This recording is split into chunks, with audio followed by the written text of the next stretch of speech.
We're about to see the 62nd season of Africa's Premier Club competition and of course the 30th edition under the CAF Champions League title. We're going to get straight into that competition, but we need to give you the answer of the trivia question I asked you earlier. And remember, I simply wanted to know how many times has Kaizer Chiefs reached the group stages of the Confederations Cup? Of course, SC is here to give us the answer. SC, how are you doing? I'm good, thanks for asking, Ade. Before we get into the nitty-gritty of the show, Kaizer Chiefs has never reached a group stage of the CAF Confederation. Okay, and I can see why that makes him smile. I don't know why he's smiling. Why is that? Am I not supposed to smile? He's laughing. Yeah. Anyway, let's get into it because there's so much to get through. There's so many mouth-watering fixtures. I'm looking through some of it. In the Champions League, we know our Ahly got a bye. What else can you tell us about what's happening in the Champions League? Look, the fixtures are out, and we're about to see some interesting fixtures.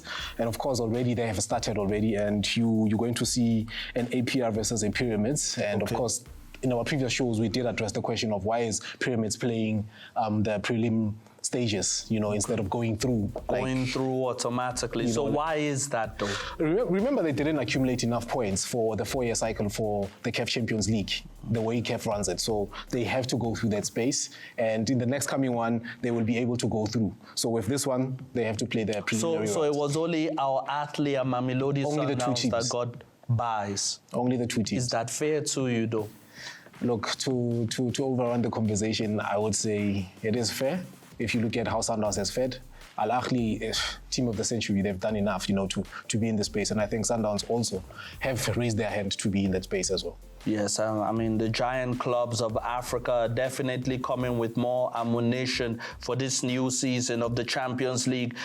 Pyramids, what you've seen so far, what they've done in the transfer market, are they good enough to retain their crown?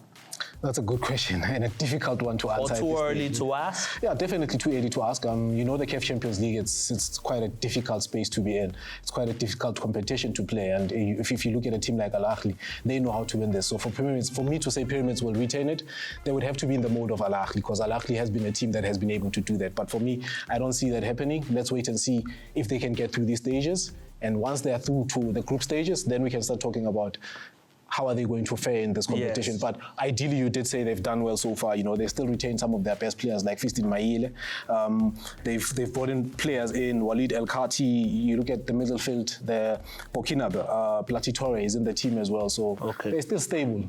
So let's explain it in layman's terms to the viewers watching right now. The stage we're at right now in the Champions League and the Confederations Cup. These are the qualifying rounds. These are the qualifying rounds. To put it easier, and I hope Head of Contact won't kill me for this example, But if we do, he'll cut me off. If you look at when you're writing your matric, right? Yes. You've got a stage where right now you are writing exams that would probably give you a buy, but automatically they don't give you a buy in this instance. You're just writing those matric preliminary exams to get to the final exams. So it makes it much easier for you to go there. But with football terms, it means that you have to qualify. Wow. Okay. All right. The qualifiers are still on. The Confederations Cup is going to be the 23rd edition of the Confederations Cup. Now, quickly, the fixtures you're looking forward to, and then I'm going to give you my diamonds. And yes, in the Confederations Cup, which fixtures are you looking forward to? The Confederations Cup, I'm looking at Kaizer Chiefs, They're coming back after an absence away from the tournament. So I have to look at that fixture, and their coach went to Angola prior to the weekend. Our previous guests want them to believe they can get to the semi-finals of the competition. It's a possibility. We can't rule it off. If you look at how the team has been put together this season. Kaizer Chiefs is a fixture that I'm looking at. I'm also looking at Azam as well, Quite an interesting fixture to look at. Azam versus Al Merrikh. It's going to be interesting to see what Florent Ibenge does with Azam. Simba as well. Definitely Fadlu Davids after reaching the final. Yes, I know he's a Simba fan. But quickly, let's look at the African Diamonds overseas briefly, because we haven't spoken about them. There were a few that shone in England, Spain, and France, and I have some names here. Coming in at number 3 this week is Mohamed Salah. Now, his penalty in the 5th and final minute of added time saw Liverpool produce yet more late heroics to snatch a hard-earned 1-0 victory over Burnley.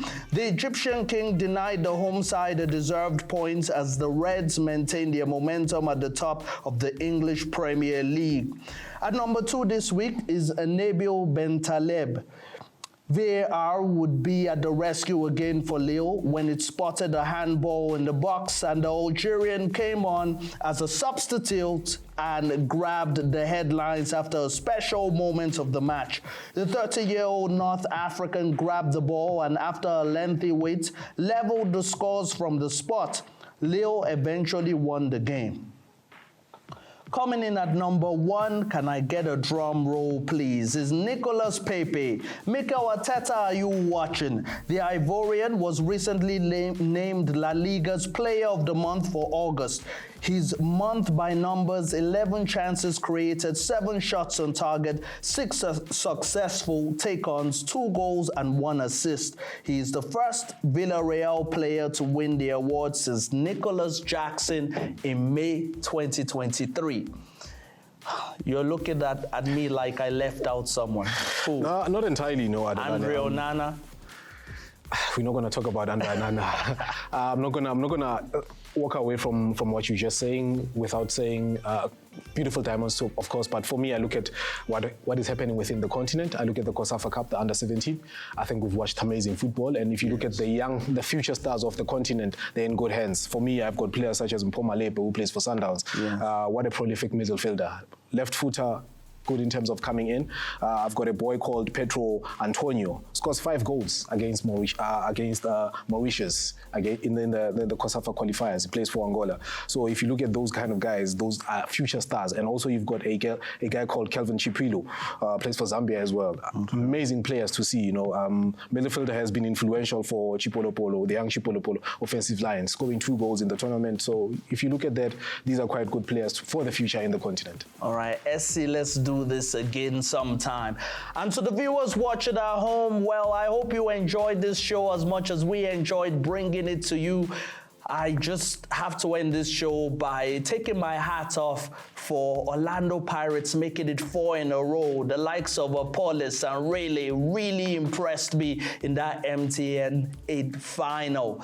Till next time, from me, Adelani, Ninitanda Nonke Kakulu.